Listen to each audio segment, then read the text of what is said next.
Сәлем қыздар, мен сендерге бүгін қызылшадан жасалынатын салатты ұсынбақшымын. Өте жеңіл салат және жасалуы да өте оңай. Қалай жасалу жолын видеоның соңына дейін қараңыз. Қызылшадан салат жасаймыз, өте оңай. Мен барлығын дайындап қойдым. Қызылшаны қайнатып, пісіріп, төрт бұрышты етіп тураймыз. Және алманы да жаңғақты кішкене майдалап аламыз.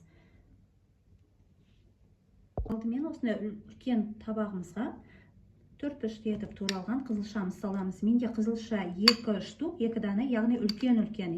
Егер де кішкентай болатын болса, 3 қайнатсаңыздар болады, 3 турасаңыздар болады.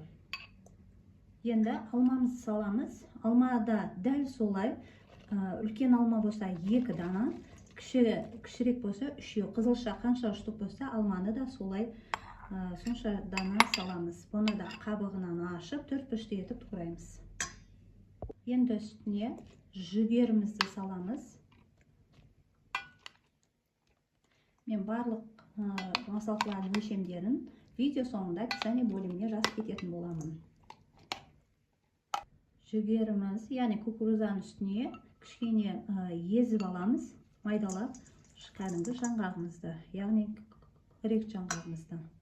Енді 2 ас қасық қантымызды саламыз. Және татымына қарай тұзды саламыз.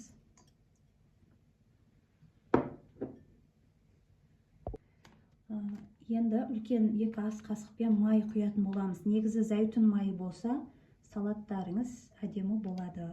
Мен қазір подсолнечное масло осыдан 2 қасық құямын. Болды, барлығын араластыратын боламыз. Масалқыларды салған барлығын араластырып, және 5 минут, 10 минутқа кішкене бір-біріне сіңгенше қалдырамыз.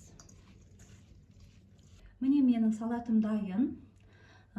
Өте жеңіл салат, жасалуы да өте оңай. Сіздер де жасап көріңіздер, астарыңыз дәмді болсын. Видео ұнаса, маған лайк басып, комментарий жазып, міндетті түрде менің арнама тіркеле кетіңіз.